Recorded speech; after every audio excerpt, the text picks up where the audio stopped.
सुप्रभात है।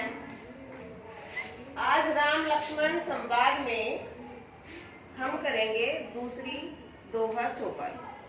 ठीक है। लखन कहा हंसी हमने जाना, सुनहु दे सब धनुष समाना। का छति लाभू जनु धनु तोरे, देखा राम नयन के भोरे। छुअत टूट रघुपति न दोसु, मुनि बिनु काज करिय कित रोसु। बोले चितई पशु की ओरा, रे सट सुने ही स्वभाव न मोरा। बालकू बोली बधौ नाही तोरी, केवल मुनि जड़ जान ही मोही। बाल ब्रह्मचारी अति कोही, विषम विदित स्त्रिय कुद्रोही। भुजबल भूमि भूप बिनु कीनी, विपुल बार महिदेव दीनी। सहस्त्र बाहु छेदनी हारा, परसु विल्यो की महिप कुमारा। मातु पितहि जनी सोच बस, करसी महिष किशोर। कृपण के अर्भनक दलन परसु मोर अति घोर। दोनों के बीच में संवाद। सबसे पहले तो संवाद होता क्या है? संवाद होता है बातचीत करना। मैं अब बोल रही हूँ, आप सभी मुझे सुन रही हो।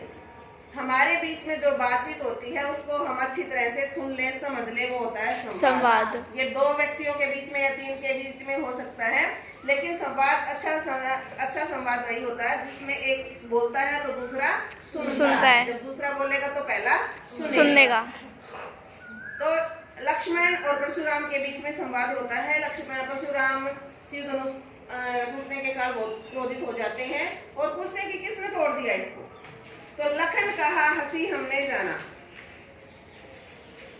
कहा था ना परशुराम ने कि ये धनुष कोई धनुओं के समान नहीं है, कि छोटी छोटी धनुषियों के समान नहीं है, ये तो शिव का धनुष है।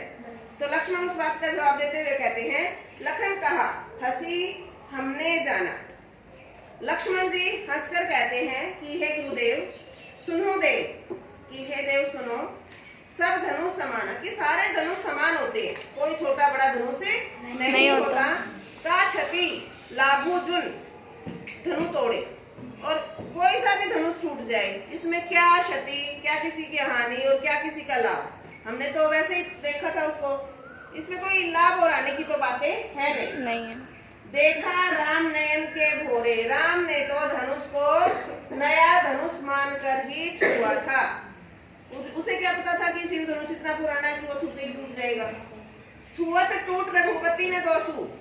रघुपति किसके लिए आया है? राम के लिए। कि श्री राम का इसमें कोई दोष नहीं है। मुनि बिनु काज करियत कत रोसु। हे मुनि, आप बिना किसी काज मतलब कारण, बिना किसी कारण के क्यों तुम इतना गुस्सा कर रहे हो? लक्ष्मण ने तो बोल दिया। अब लक्ष्मण तो चुप हो गए। परशुराम जी बोलते हैं, क्या कहते हैं? बोले चितई पशु की ओरा।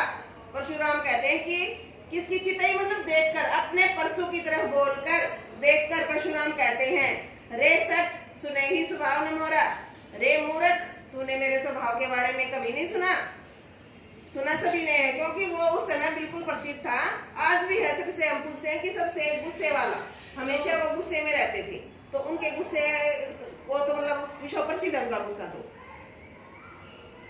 बाल ब्रह्मचारी अति कोही, सभी जानते हैं कि मैं बाल ब्रह्मचारी हूँ। बाल ब्रह्मचारी होता है जिसने शादी नहीं कर रखी होती है ना। बालपन से वो ब्रह्मचारी है, वह उन्होंने धारण कर रखा था, और बहुत ही क्रोधी स्वभाव का मैं हूँ।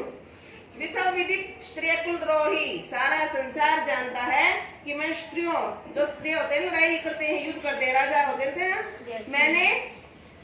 मैं स्त्रियों के कुल का द्रोही, विद्रोह करने वाला, उनका विनाश करने वाला हूँ। भुजबल भूमि भूप बिनु कीनी, मैंने अपनी भुजाओं के बल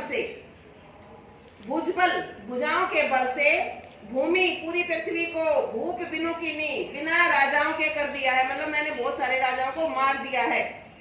विपुल बार महिदेव दीनी, और बहुत बार ही मैंने राजाओं से, स्त्रियों से वह भूमि लेकर, वह राज्य लेकर, महिदेव माना जाता है ब्राह्मणों को मैंने वो भूमि दे दी है। सहस्त्र बाहु भुज छेदनी हारा, मैं सहस्त्र बाहु की सैकड़ों भुजाओं को छेदने वाला हूँ, काटने वाला हूँ। सहस्त्र बाहु को क्यों माना था पता है ना? है ना?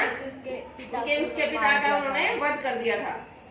परसु विलोकी महिप कुमारा, हे राजा महिप कुमार, हे राजा के पुत्र, तुम मेरे इस परसे को देखो जिसने इतने राजाओं का संहार किया है। मातु पिथि जनी सोच बस करसी मही किशोर की, हे मही किशोर राजा के पुत्र, तुम अपने माता और पिता को क्यों सोच के वश कर रहे हो? अर्थात अगर मैं तुम्हें मार दूंगा तो तुम्हारे माता और पिता सोच में पड़ जाएंगे, तो तुम ऐसा क्यों कर रहे हो? गर्भनय के अर्वक दलन परसु मोर अति घोर, परसु मेरा परसा आपने देखा होगा ना, इस तरह से हमेशा वो अपने साथ भी रखते थे। फुलाड़े से टाइप्स का होता है, ऐसे पंखिया सा जैसे पंखा बना होता है ना, कि मेरा परसा इतना घोर है, इतना गंभीर है कि वो गर्भ के अंदर भी, जैसे माता गर्भ में बच्चे को रखती है ना, तो गर्भ के अंदर भी बच्चे का विनाश कर देता है। अर्थात यहाँ जो परशुराम है वो अपने बारे में किसको बता रहे हैं? राम और लक्ष्मण को। राम तो बिल्कुल शांत हैं, वो उनकी बातों का ना तो कुछ ऐसा क्रोध करने वाला जवाब दे रहे हैं, ना कुछ बोल रहे हैं। लेकिन जो श्री कृष्ण का जो लक्ष्मण का स्वभाव हमने पहले बताया था कि वो क्रोधित स्वभाव के थे, ठीक है, चंचल थे, क्रोधित थे, तो वो उनकी बातों का जवाब भी क्रोध के स्वभाव में ही दे रहे थे। धन्यवाद।